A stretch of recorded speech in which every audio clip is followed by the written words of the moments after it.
Okay, what's going on, everybody? This is Paragraphs and Power Chords, the musician, writer, podcast, videocast. Whether you're viewing us or listening to us, welcome. I'm really excited to have Thursday Simpson here. I've known her, I don't know, how many years? It might just be two. It might It just be might not about be two. that long. It could be Yeah. three. I think three. I Okay. knew her because she would write when we had, well, no, it's probably a couple years because you did write some stuff for Class Media when that was a Right. thing. Right. And I Yes. loved her stuff. And I'm like, this chick's cool. Like, she's into sports, music, and writing, which is very hard to find. It's very hard to find those three passions. Like my poetry book, Sports Center Poems, bombed because Oh. sports nerds don't want to read poetry, but that's a whole other topic. So basically with this podcast, I like to just talk shop with people who kind of have those dual passions for writing and music. We'll probably talk a little sports. I'm rocking the Heat. I usually look rock and roll here, but I'm like, I'm going to rock the Heat shirts. I'm wearing a Miami Heat shirt, got the ponytail. I'm moisturized. I'm good to go. So I guess to start off, I always like to wonder what kind of was the first moment where you're like, I have a need to create, and what was that art form for you? Truthfully, I think that's probably actually was writing. Yeah, I can remember probably the first time I sat down to write something. I was probably 5, 6 years old, and I had a dream. same. And yeah, my parents had an old typewriter, and I probably just woke up that day and wrote down typed my dream on the typewriter. What was that need to like capture that dream? What would you think that was? That's such a great question. I don't know. Yeah. I wonder that even to this day, when I sit down to write something or, with music or whatever, the closest word I have would be like a compulsion.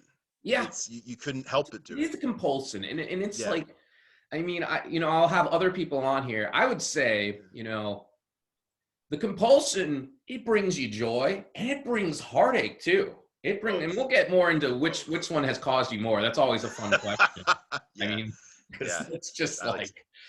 but so it was, for me, it was I was obsessed with the idea that there was a monster in a pool, and I had to write about this monster. And he would, like, when people would do a belly flop, he would stick his arm up.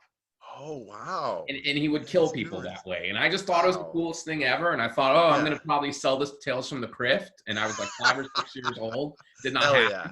But yeah, it's weird. I feel like that's like the time when a lot of people start writing for sure. Yeah. Is that like, because you have the abilities to read and you can actually write something and you can tell a story. Yeah. Did you think that was like, did you need an escape? I'm always curious, like the psychology, or you just had to do it, just a compulsion.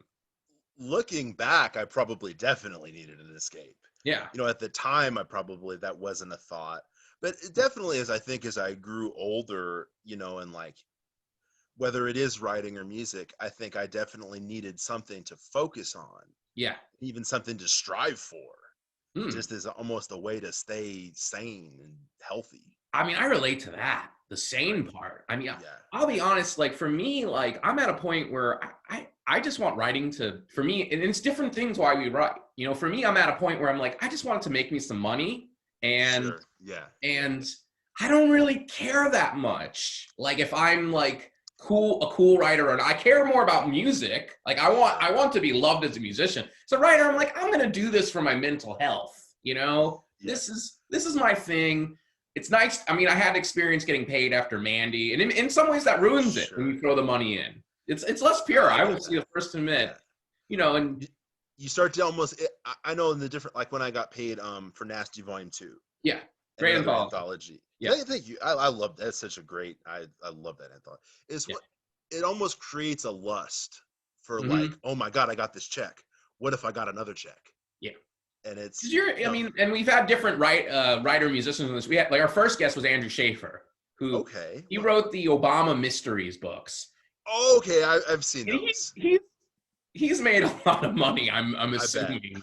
You know what I mean? So it's like, and I had another person they're a more professional musician, Okay. but they're an amateur writer. Like I knew them. I knew the person from taking my writing class. So it's like, and Oh, cool. everybody's on different levels. Everybody has different Sure. goals, you know. Sure. So for you, writing came first. When did music find its way into you? It was interesting. So my dad's a musician.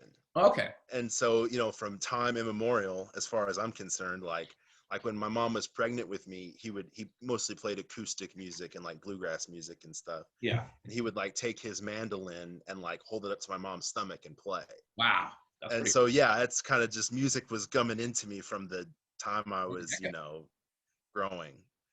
And Did so we would like when I was a little kid, even we would go to like on vacation, we would go to like bluegrass festivals and all these things. And so I was just band practice at the house every weekend. So it was always around it music. was a love of music first, like being a listener?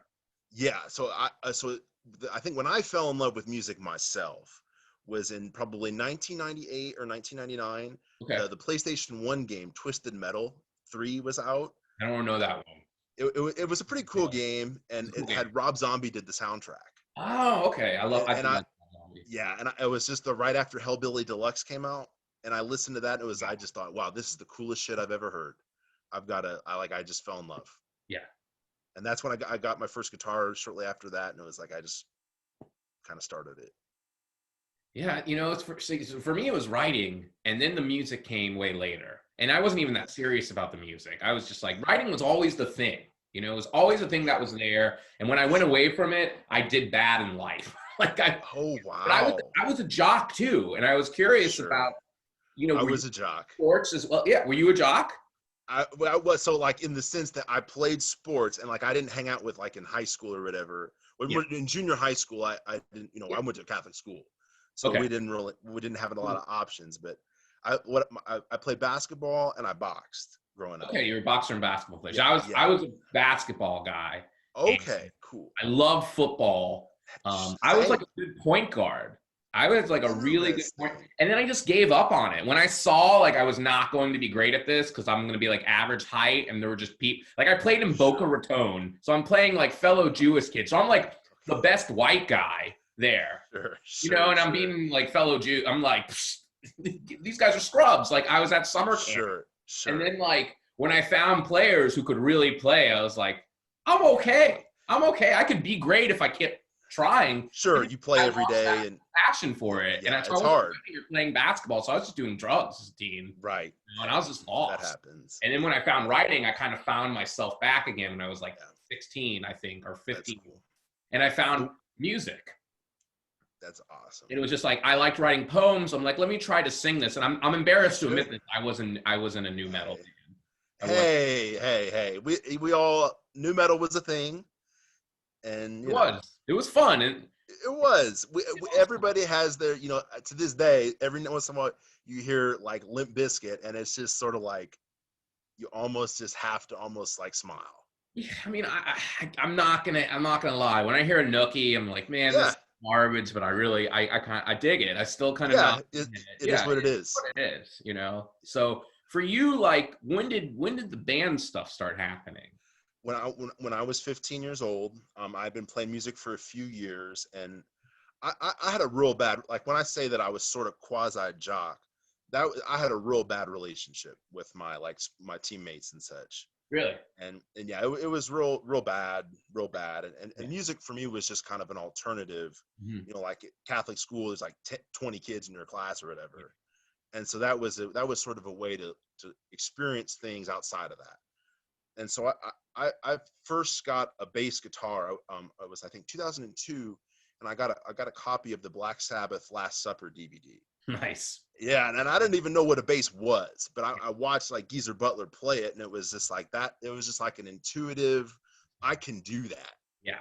And so my dad helped me get it. He helped me pick it out. I took some lessons, and it was natural. Yeah. And I think once I was never a natural. I liked playing sports, but I wasn't really good at it. Gotcha. And so, yeah. So, but when I was finally good at something, it was like, holy shit, this is something to spend my time with. And so by the time I was 15 and a freshman in high school, I was, not to, just be truthful, I was really good. And, just kind of maybe just the second generation musician thing or whatever.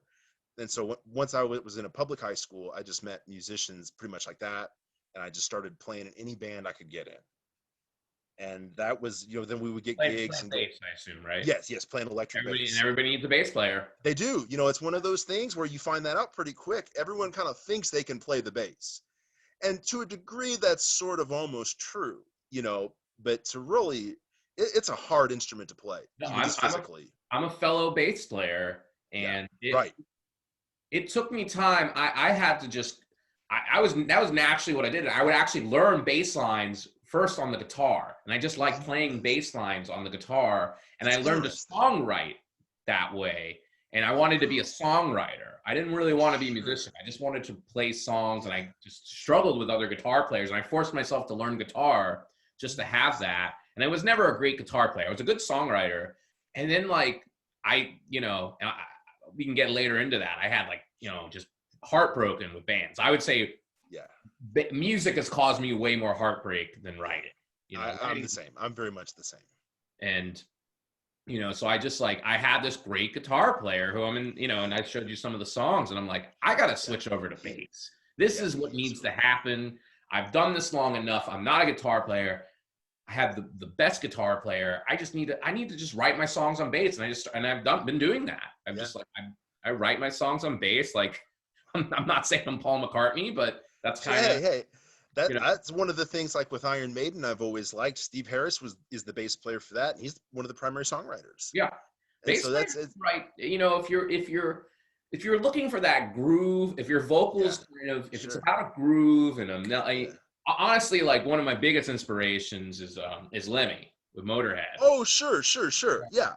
And I like Motorhead. I don't listen to a ton of Motorhead, but I've always loved that Triple H entrance music, the game. Yeah. Oh, so I always love that. Lemmy was great. I was like, okay, and I noticed so I kind of my songwriting style is a weird Queens of the Stone Age meets kind of Motorhead, That makes sense. Sense. So it's okay, I'm kind of going that route, but it took me a long time to get there. It's a journey, It is. It's a long, hard. As Bon Scott famously said, it is a long way to the top if you want to rock and roll. That is the damn truest cliche of all time. I've been at this for a while. I played in a bands in high school, and I'm just now, it's interesting. I'm just now happy with where I'm at musically. Not happy where I'm at writing wise, but I'm happy where I'm at musically. And that's interesting in its own way. That is.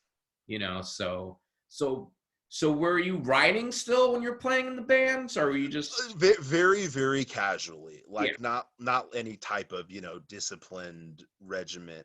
When writing became a real serious discipline for me was a few years after that. When I was a college student, I had gotten that's how I made my money. I paid sort of for my community college by playing in bands. And me and my dad were in a lot of bands. He had a lot of paying gigs.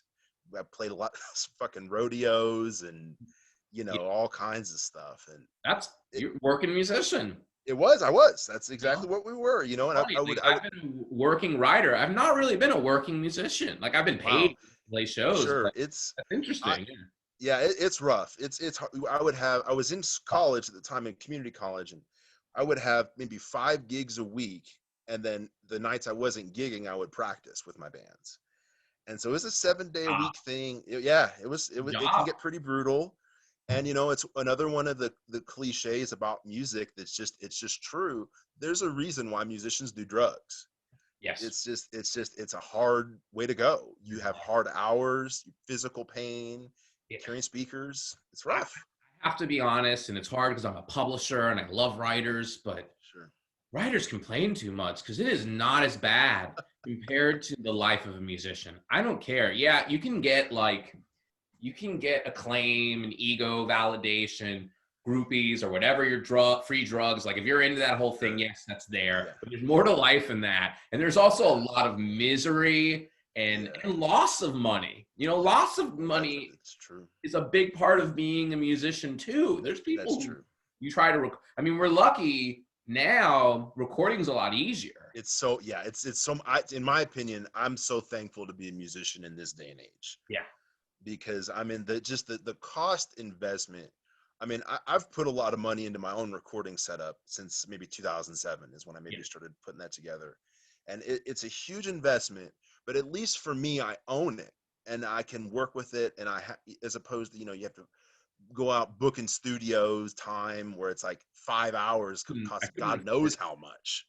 And I think music where I think like writing, you can write. It's not that hard. You can go to a library, you can sit down, read a book. You don't have to get an MFA, but music costs money. Especially if you want a band. So much money. I mean, it's just my own pet peeve. I'm just like, I hear no, I get it. I get it. Come on, really? And even just audio space. Like if you're in a band, like it's so hard to find a place to practice. You set drums up, amps, speakers. You have to rent a studio space practically just to practice. Yes. And, it's like, I mean, I'm back in this game because I'm in a good situation. Yeah. Like I have a great guitar player who has his own studio, and I have a bass that's nice. where I can practice. And it's like, there's no overhead. And that makes all the difference. So it's a lot easier for me to pursue this passion of mine, and I'd still do it, but I wouldn't be like, it wouldn't be as good.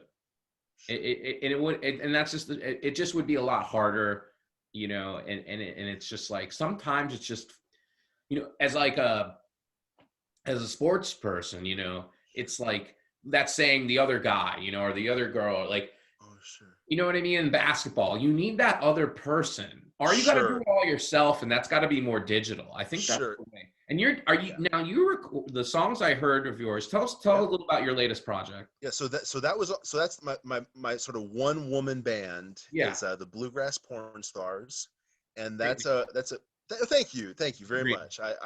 I've always wanted to record under that name. I would always when I was in bluegrass bands and we would gig, I would always push that and say, like, if we put this on a flyer, people will come. But there was always like, oh no, we can't. It's too okay. Whatever. I'll use it later on. And so, I sort of started writing the songs that were on there in 2015. Mm-hmm. And my full length album is called She Wore Black Leather. Yeah. And I recorded them all myself. I wrote the songs, performed, did everything. There's a few loops there that I put in, but yeah, played the synths and stuff. And that's amazing. Like that blows me away when people can do the one person band thing. It's hard. And that's really impressive because I appreciate that.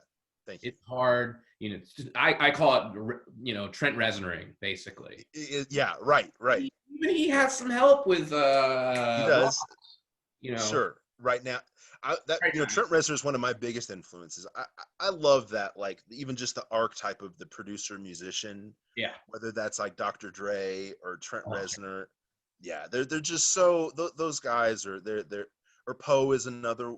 I think she's a very active producer. Oh yeah, nice to hear about Poe. You don't hear enough. What was that? Yeah. Really, that single she had was so good. Trigger Happy Jack, was that? I can't think. Angry Johnny was another one from the first album. Yeah, like it was one song I just loved like to death. It was they even played it on The Wire. Oh wow, pretty, so pretty or something. I can't. There was a song from the Haunted album, I think, called Hey Pretty. Hey Pretty, that's the song. I love that. That's a great movie. Oh, Reznor is one of my heroes. Like, hands down, one of my heroes. He produced Marilyn Manson, I was about to bring that up. Like Antichrist Superstar, if you put that record next to like Mechanical Animals that Billy Corgan produced, the differences are so apparent. Both great albums. They are both great albums. I think musically, Mechanical Animals is way better, but there's something special about Antichrist. Sure. This is becoming like a Marilyn Manson podcast. Well, I talked about Marilyn Manson with Andrew Schaefer on the first episode. Oh, cool. But yeah, no, Reznor he's got that genius thing. He does. And he's as great a producer as he is a musician. I mean, I'm lucky to have somebody like that with my guitar player, Sean. He is a great producer as he is a musician. And, I think for me, it's like, I couldn't do what you do. I've done it, and it's just not. You know what I mean? It just doesn't happen. It doesn't. It's not something I'm excited. It's just I need that other person. You know, I need. I would hope to have that myself in the future. Yeah, you never know. You never know when you'll meet that person. I mean, it's very similar to dating. That's so true. No, it's that like is so true. You just really need that other person. Like that's the thing. When I had Sean, once we found the right drummer, it was like, okay, we're good to go. Yeah. You just need to find that right drummer. But he was able to play the drums for the album. Like he played guitar and drums. Oh wow, that's excellent. Good. Yeah. And so on the recordings I heard, he's playing drums. He's playing drums. So I mean, that's excellent. Those drum parts are great. Thanks. I really like. I'm so excited for people to hear it. Like, it feels like I'm getting my podcast like hype my own songs. But no, they'll come out sometime. Hopefully, when a little bit after this is put out. You can do your opening shows and stuff. I needed that other person, and it's like with writing. You know, I like working with really talented writers who might not like know the craft of writing, who are young writers, basically. And I think that's just all young writers are. They just are able to naturally do stuff, and then they hit a wall.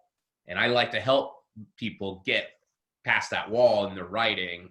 But music, I'm a songer. I'm not like a musician. I'm not a serious musician in the true sense of the word. I practice almost every day, but I'm not like studying music. I'm not, I'm not obsessed with tone like my guitar player is. I'm just I just want that right bass line, and I want to find that right melody, and that's my goal. And if I hear a song I like to learn the bass line. That's good. Yeah, that's great. But it's about writing. And I think that at my heart, I'm a writer, and it's weird. I'm a producer when it comes to writing. I probably could produce a song if I really needed to, because I can like, hey, put that there. Yeah. But no, I need that other person. But you're able to do it. I mean, so you did most of that. You recorded it yourself, and I recorded it all myself. I just over time, when I graduated from high school, my mom, from a gift as I graduated, she bought me the DAW. I still use it this day, Propeller Heads Reason. Yeah. And I've just learned that over the years and upgraded it and put more and more money into it as time goes on. And I wrote all the songs pretty much in my head, and then just recorded them in my bedroom and went from the demo stage and built it up. That's interesting, because I was talking about that with on the last episode. So you hear the song first before you even play the instrument? I think probably the very first thing, especially with these songs, every song's different.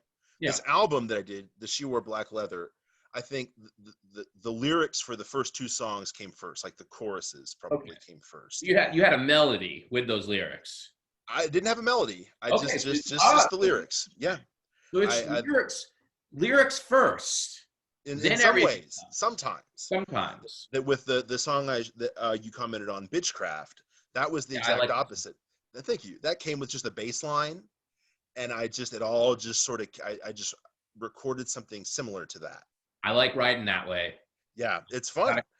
I gotta have that right bass line, and then I can write. I used to, before I knew how to play instruments, I would write the lyrics first. And that was in my new metal days, because I couldn't play a damn thing. So I'm just like, all right, I'm going to come up with these awesome lines, and I'll come up with a scream chorus. Right.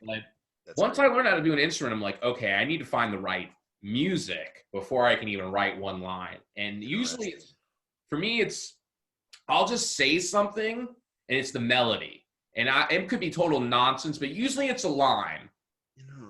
Usually it's a line, and that line, that's it. It's like, okay, that's going to be the song, and that's it. And it's always the first line. It's never really the chorus, unless I by accidentally think this is a verse. I write the verse first. Sure. And then it's always the verse, because I don't know. It's like, for me, it's like I need that first line, whether it's writing or music. And do you see a correlation there with like what's your writing process? With writing, that's very similar. It's always the first line. I'm a very first line and last line kind of writer. I think that, like just the top of the head example, like Haruki Murakami's Wind Up Bird Chronicle. I think often to that first page, it's so kind of iconic. Mm-hmm. And then I think probably another is Maggie Nelson's nonfiction Bluettes. Like the last few lines of that always stick out to me. So whenever I sit, when I'm writing, I'm always wanting to capture that same effect. Is get that. You have the end in mind when you write then. Almost always. Interesting. Yeah. We have very similar process. Now, do you like? Are you? I mean, what would you say is your genres? Because I know you as a nonfiction writer. Is that more your forte, or not so much? I guess at the end of the day, what I aspire to now is I would like to publish novels. Yeah. Like in the way of just like my genre would probably be horror, gothic, literary, I love horror, contemporary, queer horrors. Yeah. Queer horror is really starting to find its way into, and I think it's great. And it's weird, like the feminist horror. There is this. Sure. I'm just a lover of horror. That's like I'm not. I fell in love with storytelling through horror. Yeah. It's the same. I mean, horror is always. I'm not like one of these people who are like obsessed with a genre. Like I love horror though. Like I love all different genres. I can't just read one genre. I'd go insane. And I mean, what we publish with Class, it's all over the place because I don't want to. You have a great discography with that. Thank you. Like I don't want to just read one, and I don't like to write one thing either. No, I like all over the place, and it hinders me in the short term. But I have hopes for the long term with that. And it's definitely paid off with the press. But yeah, no, I like that horror is getting into a more diverse area, and I think it's great. I think there's just certain things that they run their course. Sure. You know, it's like I believe in evolution in the true sense, and I'm not a purity. I guess I'm not a purity guy when all's said and done. Sure. I think purity gets very stale, very quick, and I like mixing it up. I do too. I talking about purity versus evolution. I always see that like in the Rob Zombie Halloween remakes. I've always those are two films I really adore, and I think because this is so different than what like the John Carpenter source films are, and that I like that in genres. I don't. Yeah. I like things that maybe like it's like a heavy metal album that's like released contemporary. It's like, oh, this is like a old school, traditional metal. I like sounds like that. Yeah. But it's nice that change is good, I think. Yeah, I think change is great. I think if you know where you're coming from, I think the change really works well. Definitely. And if you know the rules and you're breaking them, that's always good. That's always good. I'm not. I guess I've become really picky as a reader. Interesting. I've become really picky. I mean, doing open submissions all year round. I mean, I've seen over 2,000 manuscripts at least. And it just changes how you read, and it changes how you write. And that definitely makes sense. So I need something that's a little special. And I won't apologize for that. And it's hard. Writing a good book or good story, it's really hard. It takes a long time and so much hard work. It's really hard. Music's different in that way. Sure. You can maybe crank an album out in a year or two or so. It moves faster. It moves, if you just fuck around enough, something cool can happen. I don't know if that's the same with writing. You can keep fucking around, and if you're not trying to get better in any way, you can just keep fucking around. It's a different thing. And I mean, that's true. There's genres now for just fucking around. I would say indie lit to some degree. It's just around. That's funny. There's not like craft to it. It's like, hey, here's some cool shit. Like, I mean, I'll kind of burn out on that. It's not like doesn't get me excited anymore. Yeah, I don't read a ton of. What's that? I don't read a ton of indie litness. I have to really lean on audio. I'm such an audio oriented person that sometimes if something isn't available in an audiobook, I don't get around to it, even if I want to. Yeah, that's fair. There's sometimes I'm a little limited in what I always end up reading a little bit more, like whatever's available in audio. But if it's great, it's great, and that's the difference. Exactly. Like I'll publish some indie lit. I'll publish stuff that I'm not. The only thing I'm not into, the only genre I'm actually not that into, and I don't know why this is. I cannot get into crime. That's interesting. That's just the one it's genre tough. I don't get excited about. It causes me anxiety. I'm like, oh, I'm gonna get caught. Like, there's like maybe it's the Jew in me or something. I don't know. I just like. I just can't enjoy it. Where horror, I'm like, yes, you're gonna get killed. Cool. Right. Yeah. I'm just like, oh god. Yeah. Oh no. I've read I haven't read maybe I've read a couple Megan Abbott novels that, you know, that Mhm. didn't necessarily one way or the other, but I no, wouldn't say it's those are really crime though. Like yeah, noir. okay, sure, sure. Yeah, she's doing Or more of like a feminist retelling in some yeah, ways. and that's cool. I can dig that, you know. Sure. So you're talking about like Dashiell Hammett or Raymond Chandler type? I mean, I appreciate the style of it, but it's just Sure. I'm not into it anymore. I don't know. I'm Yeah. just like, I mean, Yeah. I loved Gone Girl, but I wouldn't say that's crime. Okay, yeah, I never read that. That's an Gone okay. Girl I see is what you mean. great. Like I don't know. I'm just not Yeah. into the like. I'm not into machismo shit anymore. Right. Yeah. I'm just That makes not. sense. And It I gets so used to old. be. I used to be Sure. so. I'm like, I'm just not into that right now. You know, I'm Yeah. just not. It doesn't excite me. You know, so I don't know. But tastes change. They do. I know my tastes have changed a ton over What the have you seen years. with your like taste change wise? Well, in writing, I think when I started out, you know, it was like the I was probably reading lots of, you know, Murakami and, you Mhm. know, Neil Gaiman or whoever. And then as time goes on, I think I, you know, had a period where I was reading like a lot of Kathy Acker and Chris Kraus and people like that. And Great then kind of they both are those two huge inspirations. And I think maybe in the last 4 years, I almost went into a total, almost reading almost all history and politics and stuff like that. Interesting. Yeah, I just, you know, like kind of in Nonfiction. 2016. Yeah, a lot of. I just there's so much stuff I didn't know. You know, so much stuff I want to learn. Yeah. I think we go through different stages as Yeah, artists. Like yeah, for me, I think like when I was younger, I wanted to understand myself, you know. So okay, I was a cisgender angry dude, you know, and that's what I wanted to read. And I'm sure. not, you know what I mean? That's not what I'm into anymore. And I think that that's okay. I mean, I remember somebody I really respect being like, hey, you should probably read more women. This is when I was young. And it was a Sure. very famous writer on Facebook said this to me. I mean, this is probably like 10 years ago. Okay, And it interesting. was a good thing. It was a good Yeah, thing actually, because I was interesting. like, you know, why is that? I Yeah, think that's I have some saving grace is that I'll ask. I'm curious. I'm sure. even if it's just with myself. I'm curious. I'm like, well, why is that? Why am I Yeah, doing that? You know, interesting. where I feel like a lot of people sometimes get pissed off if you say something like that. Sure, sure. Yeah, You know, they and do there was a that part of me often. that was, but I was like, no, Sure, that happens. this is a writer I look up to. Yeah, What's going on here? You know, and I yeah, think that's like as artists, we have to yeah, have that like yeah. I think think that was probably my biggest transformative point as a like, you know, I didn't know anything about being trans or queer until much later. I for most of my life I thought I was like, you know, just an angry, pissed off cis guy. yeah, And so, you know, but like when I right about as I was about to graduate from college in Iowa City, I just happened to get a hold of Bluettes by Maggie Nelson, and that was probably the first woman writer I'd ever read. yeah. And that book changed my life. I thought that was just holy shit, you know. And Mm. I read everything I could get of hers, and then I read all the authors that she was citing, like Eileen Miles and people like that, and it just opened so many doors that, you Doors know. to who you are. Exactly.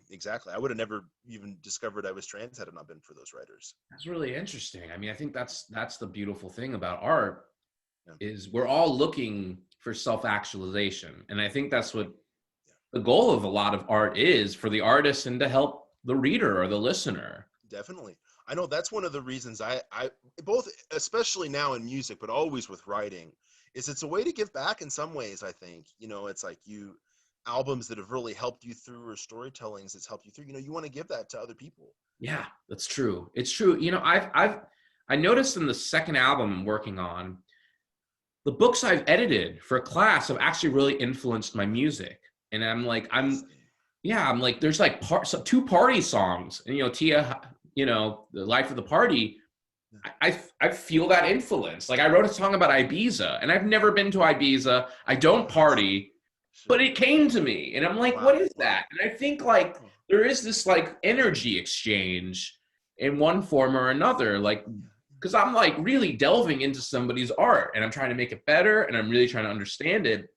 And that comes back to me. Like, yeah, I'm doing it to make money. I'm a publisher. Sure. It's my Sure. Sure. job. But Yeah.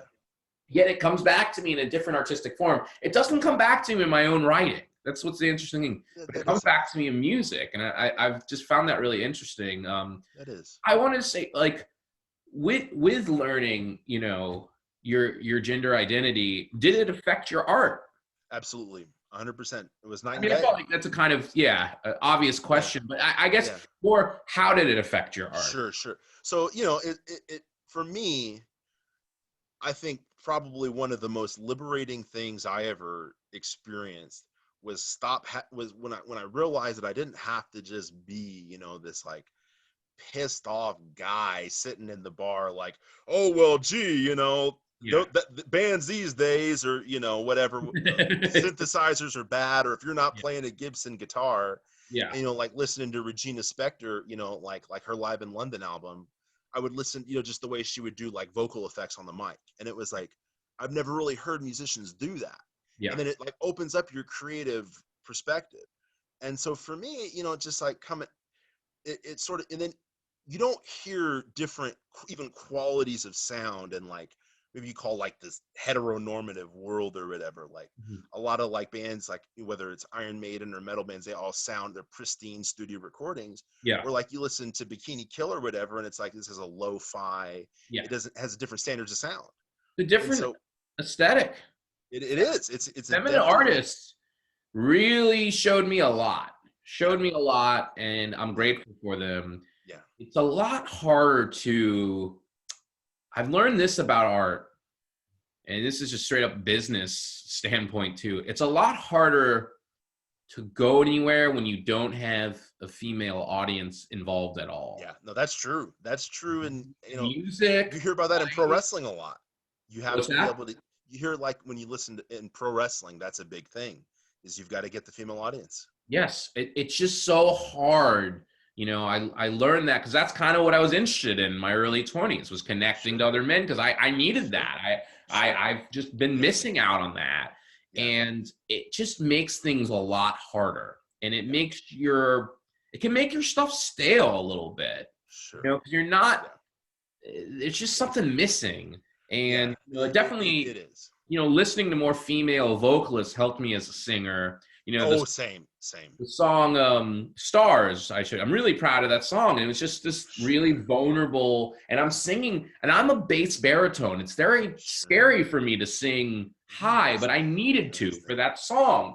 It was interesting. tough, but I was like, Yeah. I'm going to find that more feminine, vulnerable side. And I'm proud of that song. I think Oh, you should be. It's a great song. I'm proud of that song a lot, because it's like, I was able to like mix these energies. Like I was singing, deep, which is my comfort zone, is to Yeah, sing bass baritone, and I was singing pretty much bass baritone for the verse. But then that chorus came, and I'm like, I gotta sing high here, and I gotta sound vulnerable. I can't sound yeah. sexy. I can't sound Right. badass. I gotta sound That's like, great. I will. Without you, I'm gonna feel lost. And that's what Sure. the song is. Wow. That's awesome. I know that's definitely another thing. Making music now as a trans woman, I feel like it's helped open up what I even can write about. Hmm. Like when I would try and write songs in the past, they would just sound so fake. Yeah. And for Same. To me, be honest. right, yeah, I have to be able to be explicit and be open, and really say how I feel. I wanted to share, like, when I listened to it, it was like a transgressive Yeah, Mark Lanigan, but not Mark Lanigan at all. that's There was a total different energy that's there. interesting. It was interesting. And I mean, that's what for me, I'm like, I want something that's at least interesting and is going to grab me. Sure. That was as I wrote that album, what I really wanted to do with that is, sometimes as both a writer and a musician, an artist, Yeah.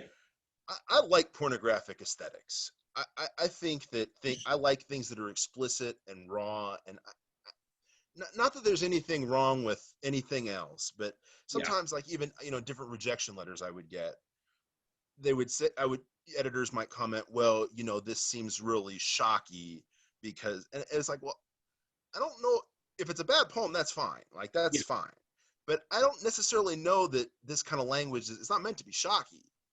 And so I don't know, I've always just, I like writing songs that have a lot of sexual content and have a lot of violent content, because that's life. I mean, at least Yeah. I found that to be life. Yeah. And, you know, and even just with somebody listening, I don't sometimes relate, you know, to like what even just like in poetry you might call like the persimmons and pomegranate poems. Yeah. You No, know, I get you. You know, and yeah, go through stages. Like I'm going through a yeah, stage where I totally relate to that. But I'm in a stage where like I want to just write about, I don't know, like I'm actually not that interested. And yeah, you know, as Mandy DeSandra, I've written sure, some sure. transgressive, fucked up Yeah, shit. yeah, yeah, yeah, yeah. I'm kind of going through a new chapter. Interesting. And that's cool. I'm embracing it. Like for me, Hell yeah. Yeah. I wrote, and I've been working on a YA, and I wrote this sex scene, Yeah. and it was not X-rated. And I mean, like there Interesting. was no gang-bang. It Sure, was sure. a 17-year-old virgin boy losing his virginity to this college girl he's in love with, Oh, and it wow. was just all about vulnerability. That's beautiful. He's so into her, and he's describing it, but it's not. You know, Yeah. it's That's like sweet. it's YA as friendly as I can get, while Yeah. still showing that hey, they're gonna fuck, and he's in Yeah, love right. with her.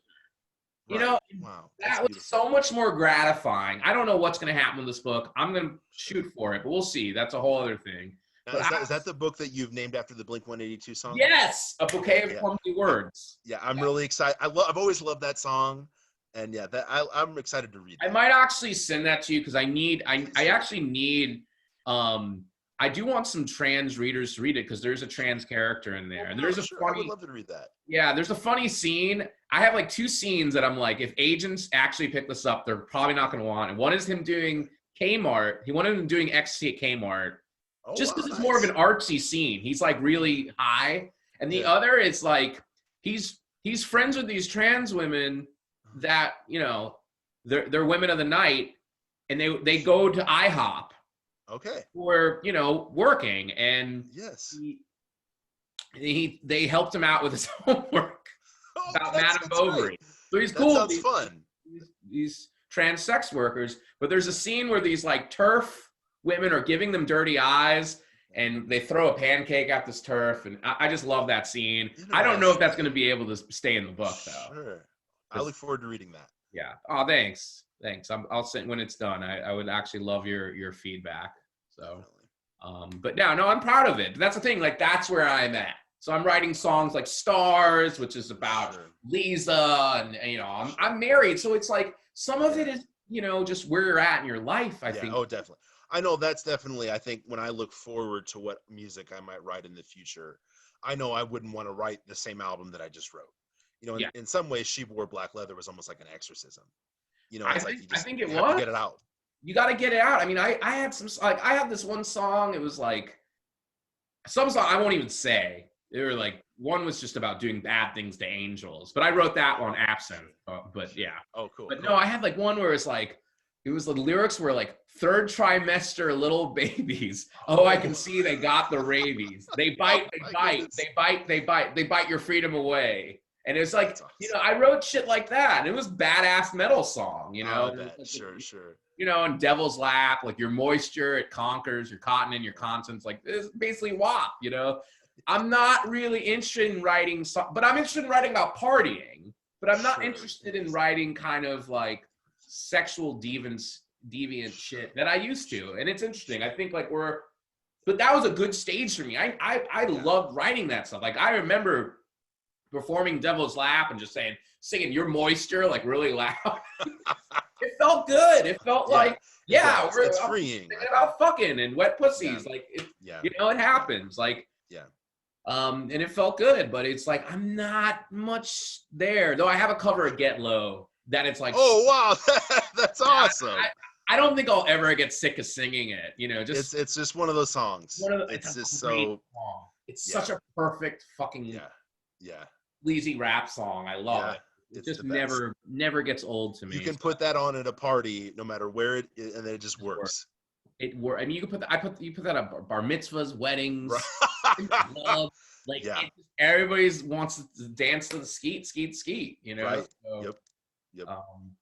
But yeah, no. So it's like I think that's cool though. I mean, I think that's what I've learned is like artists go through different stages, and we have to embrace those stages. I think there's like a youth thing for transgressive stuff. I think it really is a youthful movement. Yeah. Not as exciting to me anymore. Like certain things are not, and it's just because I don't think it's older. I'm more mature.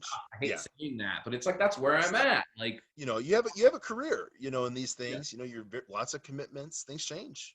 Yeah, it's true. It's true. I mean, the thing is, like, it's cool though. Like, I still want that. You got to do something like we're publishing a book about a cuckold.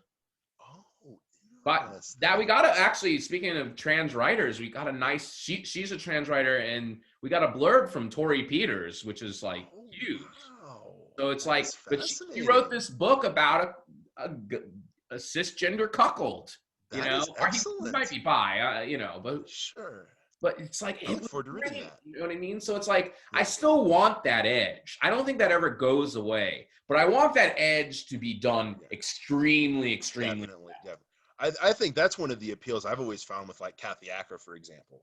She's just the height of, you know, as technique. She's such a great writer, and she can bring in so many different things, but she does it just so well. She's great. I mean, she's great. Her, and you mentioned Krause, who I love. I mean, I can't believe they made an actual TV show. Isn't that wild that Amazon made fucking I Love Dick? Amazon's like Satan and God at the same time. Yeah, it's so bizarre. Do some great things, even though they're Amazon. Right. Yeah, that was great. It was just like, and I mean, I worked with Lindsay Lerman on her book, and she's very influenced by Krause, and we're working on another one, and it's just that's awesome. It's fun to do. That's the thing. I think that's the thing. Like, it helps that I've started to read outside of myself. Sure. You know, that helps a lot. So yeah, I mean, I am definitely pro diversity, and I'm not into the purity anymore. Like, I'm not into like, let's pure hardcore this or pure hard. Right. Yeah, it's so boring. It's so tried and true. And you can, I mean, it's like, you know, if it's with music, you know, if it's like, you can always go back and listen to the old records. You can always read the classics. Like, they're there. Or the old horror books, like they're there, and I still I'll still always love Edward Lee. You know, I think what it is with a lot of like the edgy stuff is, man, you better do it really fucking well. Yes, you just have to bring it. You have to. I think that's all that matters. Just, I think that's the key word. You got to bring it. I think that's where I'm at with like art in general. It's like, if you didn't bring it and you're not doing something to twist something or add something special to it, I don't fucking care. I mean, that's the publisher in me. I'm just like, you know, like I gotta get excited, or you know. It was interesting for me earlier this year. I produced an album for the first time. Really? What was that like? So it was. I loved it. It was one of the best experiences of my life. It was Iggy Oddity's album, Desired Particle. Oh, right on. I know her. Yeah. So they were really. It was a great process. Yeah. That we went in, and their demos were very demo-y.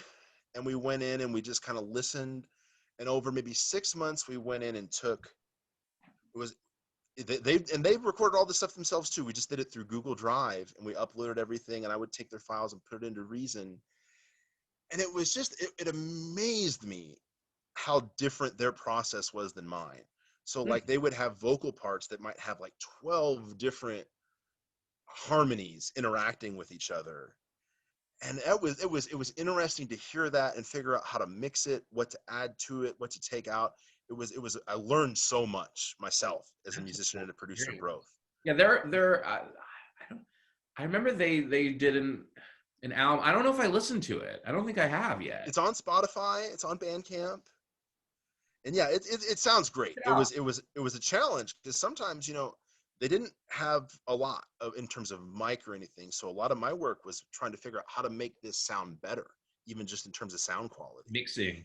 Yeah, playing with reverb, noise gates, EQs. Yeah. Mixing is so subtle. It's so subtle. It is. And you can over mix. Like I have the song, and I'm like, I'm like, on the second mix, I was like, yeah, this could be maybe a little better, but this sounds really good. And then the third mix, I'm like, I was listening. I'm like, we gotta go back to the second mix. Yeah. You can No, over mix. it's one of the, as I developed like a file system Yeah. so that we could always have references, go back and compare. Yes. There's just so much studying involved with it. Comparing, contrasting, giving time, coming back a week later. I would say mixing is like a great editor or publisher.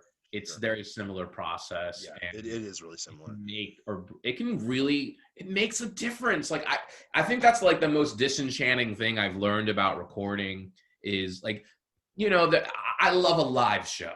A live show is special, and I don't think you can recreate it in recording. And recording is its own animal, its own thing, and it's different, and a good song not recorded well will not sound that good. Right. That is there's the truth. I couldn't, like, that was a hard concept for me to grasp, because I thought a good song is a good song no matter what. It's not true. Yeah. It's just not true. And a good song can be actually a great song with the right. Yeah. Right. I think that's one of the main differences between music and writing is just sound quality counts for just about almost everything. Yeah. It's like, it's different live. Live is what you hear is what you get, and energy and how you perform and the whole, that makes it part of it too. But on the recording, you need a good person mixing. Yeah, and I really truthfully fell in love with that role. Like, as far as my future, even in music, I would love to continue as that. Because, Iggy's a great musician. They sound great. Their voice is great. Their parts are great. Sometimes you just need somebody just to bounce ideas off of, to help process. And, like an interesting example of difference in sound, like you take Lana Del Rey's the Norman fucking Rockwell, I think the record's called. That producer's influence is all over that record. Yeah. And I like being that kind of a musician that can have that effect. That's the best thing to have. I mean, I can say that from my own experience. You've heard about 3 of my songs. Having not only a musician to play it with, but have them fix the drums, get them right, get how the bass and the guitar. No, I remember you saying, you emailed me, you're like, yeah, nothing's fighting with each other. Right. That's key. And it's just, I thought that was one of the best things about the songs you sent me. They were so listenable. It's like everything had its place in the audio, and it was a real joy to listen to. Yeah, thanks. No, I'm proud of those, but it's like, I got to give credit to the producer, to Sean. Sure, I mean, he's half the band, but it's like, I don't think I'd take music as seriously if I wasn't working with him. I think it would just be kind of a fun, and I'm like, who knows? I got to, you know what I mean? It's like, that other person can bring a lot to the table if you have that right relationship. Definitely. The relationship is so important. I couldn't work with just anybody. No. That you have to, the person you're working with, your musicians have to trust you. Much like with writing, people you edit have to trust you. Bands can be a fucking nightmare. They can be. There's so much ego, and there's so much interpersonal nonsense that happens in music that it can make it really hard to just go in and put in a day's work on something. Yeah, no, I mean, it's just, you need the right people. Yeah. I think that's like the biggest lesson I've learned in art in general, in life, is you really need the right people. Yeah, you do. You need not only talent, you need somebody who doesn't scare talent away. That's a great point. That's something that people don't think of, but you can have a personality or somebody that just pushes all your talent away. Yeah. And then all of a sudden you're like, shit, this isn't, it's so many facets. Yeah. I think that's probably one of the most important things for whether editor, producer, even just a professor, mentor, instructor type person.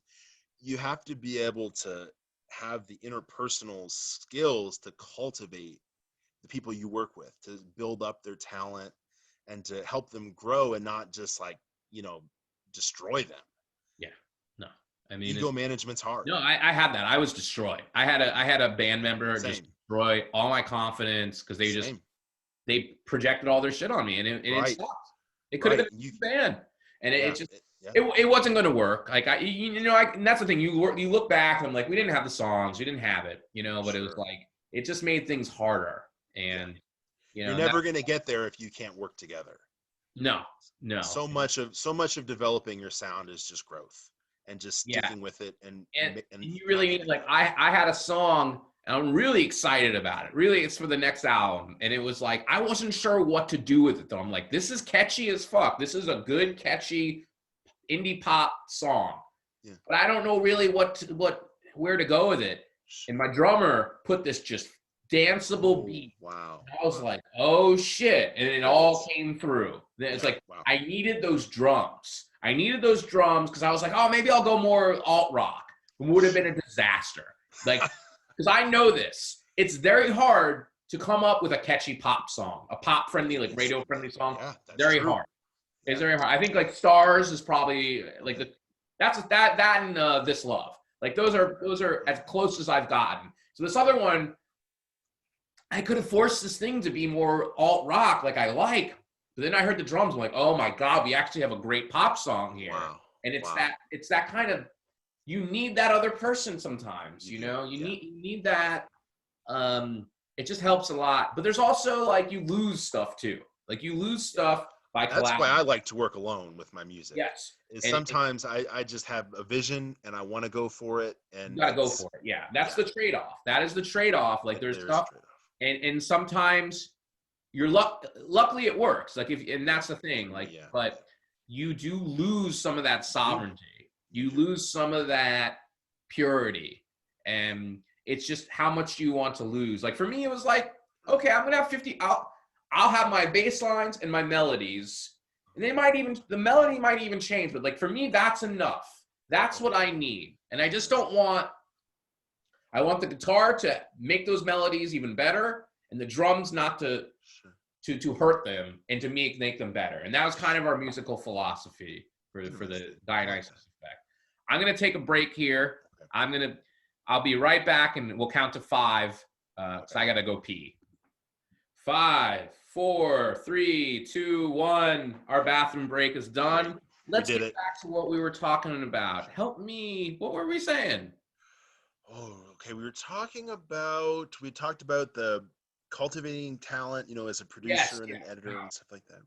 Talent, yeah. I mean, it can really, really help if you need it. Like you're good. You're able to just play your instruments and come up with drums and loops if you need to. But if you don't have that ability, you need to find somebody else who can if you want to make music. And I think there's some similarities with writing. It's less so. I mean, writing, if you really focus and you learn, I still think you need some kind of editor or beta reader or something. I still think I've found is my best writing has only ever come after I've had people in my life to help me with that. Yeah. Like after I met like Nadia from Moonchild magazine. Oh, Nadia's a great editor. She's the best. Like I feel like I've become 5 times, better working with her. We published a book she edited. Yeah, she's good. Wow, sure. Yeah, Helena, a book we published. Okay. Wow, that's awesome. Good Gothic horror. Yeah, Nadia's a great editor. I mean, I take pride in my editing. I'm a fucking good editor. It's like I'm not cocky when it comes to my writing, but I'm like I'm a good content editor. I'm a good line editor. I'm not a good copy editor. I want people to know that. I'm not a good copy editor. I'm not talking about copy editing. Right. I'm not a good copy editor. I'm talking about helping a book flow. But yeah, no, it's you need others in the art world. You do. When I met Ariel Gore in 2017, I mean, she helped my writing. She did a workshop in Iowa City that I was able to attend, and just getting some feedback from her, and just in the little bits that it changed my entire writing life. Yeah. And it's really everything to have good editors work with you. It's true. It's really true. It's the secret weapon, the producer, the editor. I think that's what's like been cool about doing the show is like that. It's kind of showing them the man behind the curtain, so to speak, with editing and producing. And I mean, that's the thing. Like, people probably have no idea how much sound recording makes a difference with a song. Yeah. I mean, you don't really know till you do. I had no idea till I've had a bad recording. I've had an awful experience making what should have been a demo, but we like paid the money to make it an album or a 4-song and it was disaster. It was a fucking disaster. That hurts when that happens. Yeah, and we spent money, you know. Yeah. I've made money on writing, but I've lost money on music. Music has taken a lot of money out of me, and it's a tough art that way. It is. Writers, be grateful you don't have the compulsion to play songs too. It is a bastard. I mean, it is just like, but the reward though is pretty sweet. Like for me, nothing beats playing a live show. Oh, sure. I miss that That's so the much. thing I miss the most in the world. When you play a great live show, nothing's ever compared to that. It's weird. Like, and I would say when you figure the song out, sure, that is its own reward, and you're like, I got something good, and you share it with somebody, and they're like, whoa, this is good. That's always such a good feeling. That will, I mean, it's weird. Like, I'm more focused on writing. It's the thing I do way more. But there's something about songwriting and performing. I'll never find that pleasure. Not meaning. I find great meaning in writing. But that euphoric pleasure, it doesn't compare. It just doesn't compare when it comes to music. Music just has that special thing that no matter what happens with my writing, it won't equal that. For whatever reason, it just is what it is. I think it's because it's so interpersonal. I don't know. Yeah. I ask myself that all the time. Like if there's had a glare problem. Yeah. Got it. But see, I ask myself that all the time. Like, do I find one more fulfilling than the other? And I go back and forth with that daily. And it's such a, it's hard to beat that feeling of, it's like, I know, like when I uploaded Iggy's record and when I uploaded my own record this year to the distributor that we use. Yeah. It was so surreal. Like, and you see the progression, the songs going one by one, and then a week later, whatever, it's on streaming. Just on a side note, just for other musicians, what distributor did you both use? We used DistroKid. DistroKid. It's not bad. Iggy was the one that chose it, and I had the account there, so I stuck with it. I like DistroKid. It's a yearly fee, which has its ups and downs. Yeah. If you make enough, you get to keep all your royalties, which is nice. That is nice. Yeah, and the main thing with DistroKid is you have to make enough per year so that it kind of pays for itself. Which is against, I mean, the other is really TuneCore. Sure, right. I don't know that by name, but the other one we looked at, you had to pay per album, I think, or song. Yeah. It was like $80 for an album, but it was a one-time fee. Yeah. So it depends how you look at it, I guess. I'm looking into that right now. As I get ready to put our first album out. But yeah, no, that's a good. What's more, I don't know. I mean, I know like I went because I was sick. I had the nasal infection, and I went a few days without writing, and I just needed to write yesterday. So it's just something that I need to do. Even if I'm less passionate about it in some ways than I am, I'm much more probably passionate about music. Yeah. There's still this like existential need to just continue the book I'm writing. Yeah. It just makes me feel centered, something. Like I don't get the whole I'm the tortured, like, I mean, I like to write. I'm not into the whole, I mean, it sucks to not write well. Yeah, that does suck.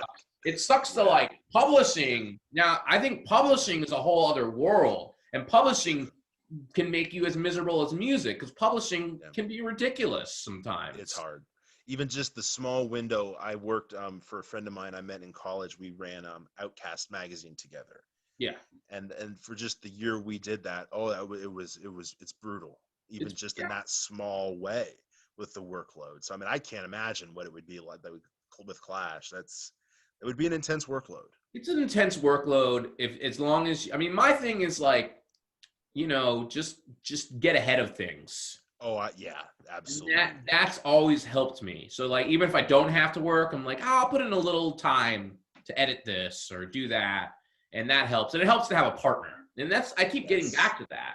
there's certain things I like doing and certain things Lisa likes doing. Sure. That's how it was with Outkast. Christine was so good at so many things, and we complemented each other so well. And we got lucky that our books have actually sold, so we're able to hire, somebody not for a lot of money, but an intern. Basically, we pay a stipend a month, and that's helped a lot, and that's helped us keep progressing. But yeah, I mean, publishing it's just like a job to me now. I mean, it is. I'm paying them like a mortgage with publishing.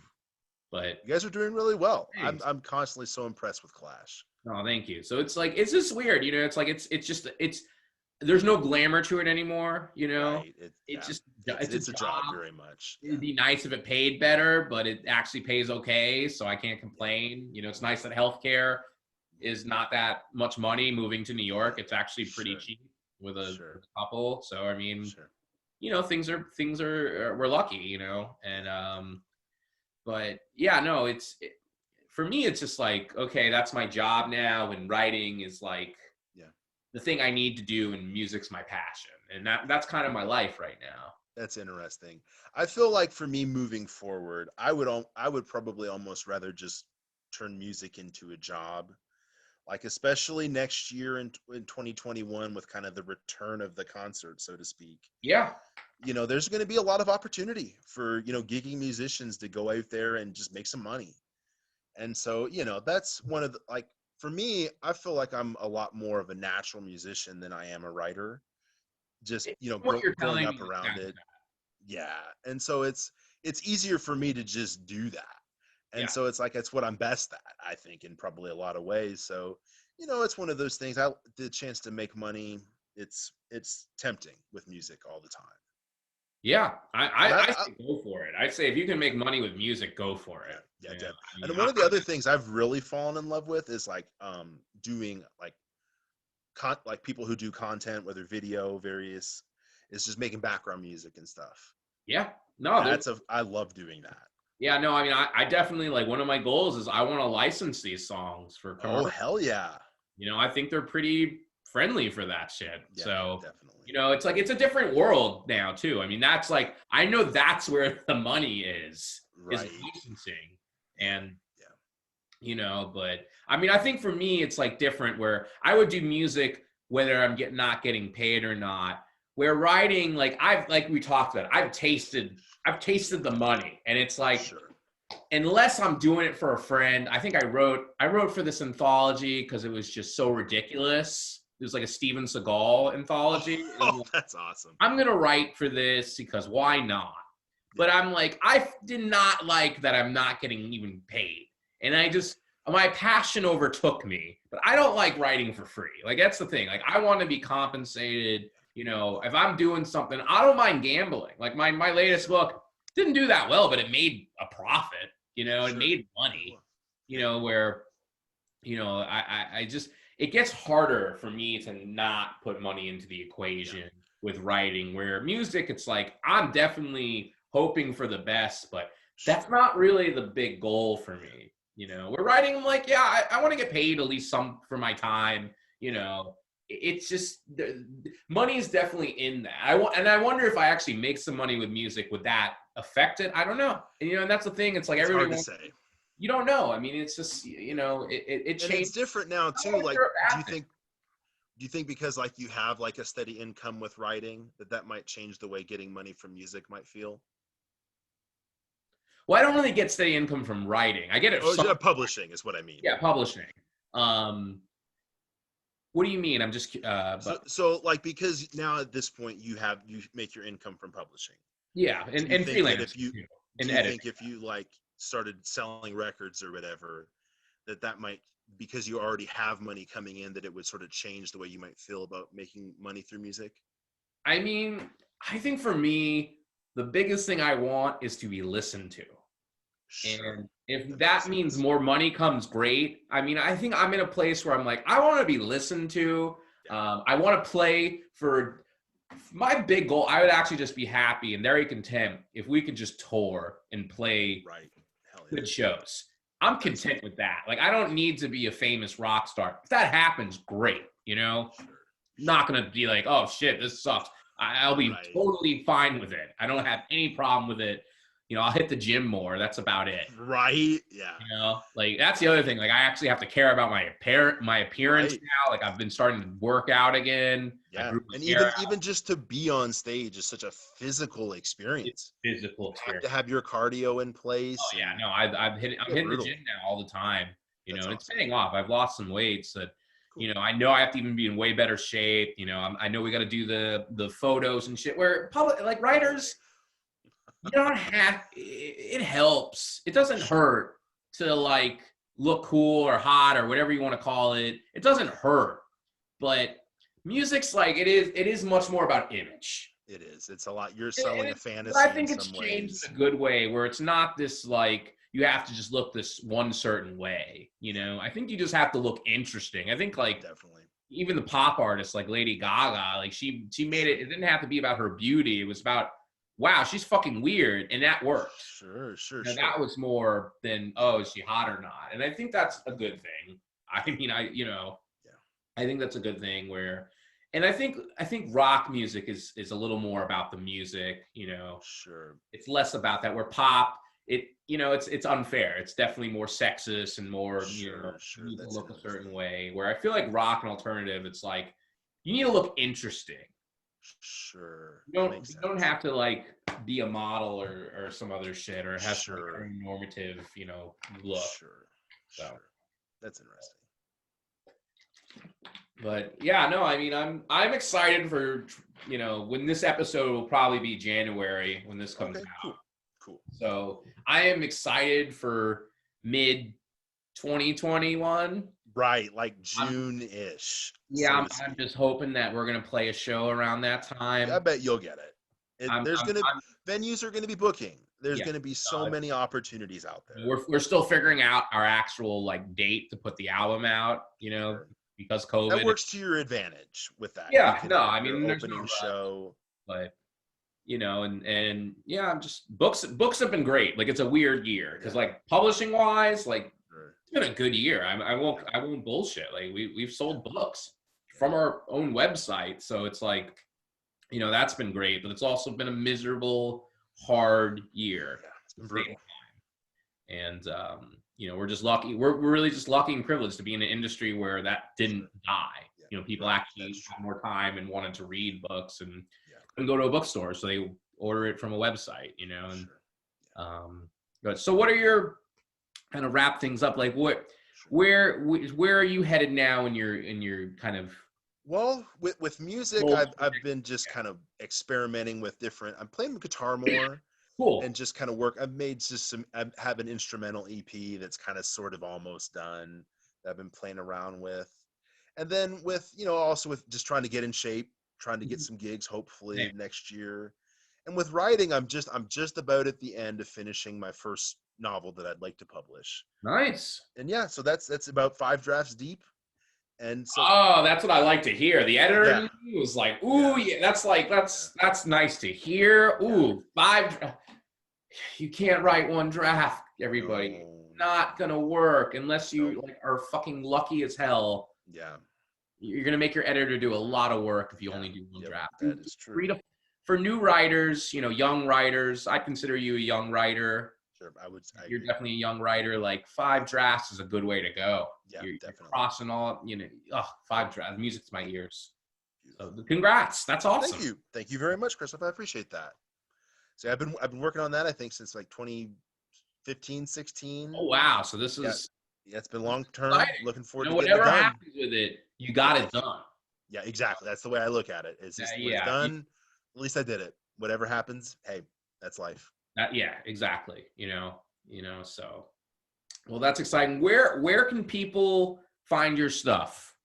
I have a Bandcamp that's under my name, Thursday Simpson. And so you can also go to Spotify. On Spotify and YouTube and iTunes, Napster, Deezer, all the streaming services. It's under the Bluegrass Pornstars. Bluegrass Pornstars. That's such a great name. Thank you. Who knows? Maybe the Dionysus effect and hey, play a show one day. That would be. I'd love that. That'd be a lot of fun. Nice. Well, that's about it, folks. I gotta drink some more water. I've been like drinking a ton of water. Damn infection. I'm feeling better. But this is awesome. I'm so glad we got to talk. Me too. I really enjoyed this. This like you said, we have so much in common. I know. Oh, we didn't even talk. All right, wait, real quick. Okay. Are my Dolphins going to make the playoffs? Yes. Really? They are. Oh, wow. I hope I don't have it in those like mid-tier AFC teams, the Raiders, and I think the Dolphins are going to get in that. I think would they're going to be. Indianapolis still get in? Maybe. Really? I'm a little not. I hate Phillip Rivers. I've hated Phillip Rivers for years, and it makes it weird for me. And so I'm not a Colts fan, but I could live with them not succeeding this year. Jacoby Brissett is a good quarterback. He should get more snaps. Yeah. Regardless, at the end of the day, it's hard for anybody to beat Kansas City. One more sports thing. Yeah. If Carson Wentz gets traded to Indianapolis, to be reunited with Frank Reich, is that a good football team all of a sudden? Is that a great football team?